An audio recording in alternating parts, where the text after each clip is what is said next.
कृष्णा निगनाव अर्जुनराव. आज यावं कसे श्रीकृष्ण गुरु सांडीपानीक गुरु दक्षिण दित म्हणून कहाणी सांगता. श्रीकृष्णाला गुरुकुलातून शिक्षण देतरी श्रीकृष्ण गुरु सांडीपानीला की कसा गुरु दक्षिण जाय म्हणून निमगिता. गुरु सांडीपानी त्यात बायले वट परामर्श करून सांगता. मिल पुत्ता का जीवित हाडी तो प्रभासा नहीं तो बुट्टिलो. तकाची श्रीकृष्ण बलरामा वटू प्रवासा नहीं पावता आणि सलपेल बसता.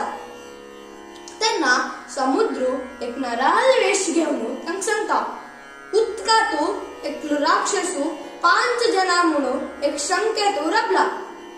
या ऐकून श्रीकृष्ण उदका भितर उडता आणि 5 जनाक मारनो त्या शंकू वरता. शंके नाव 5 जन्या जलारी तर गुरु सांडीपानी पुतू खई मेळना. तकाची तनी यमलोका वचून त्या 5 जन्या घोषित करता. या शब्द ऐकून यमा तुमक मेळू येता आणि नेमकिता तुमक कसं जाय म्हणून. त्यांना श्रीकृष्ण म्हणता आमका गुरु सांडीपानी पुतू जाय म्हणून म्हणता. तर यमा एक बालका खाणू म्हणता हा गुरु सांडीपानी पुतू. त्याच्या तरी त्याने गुरुला पुत देऊन वापस मथुरा वरतात. हरे कृष्णा.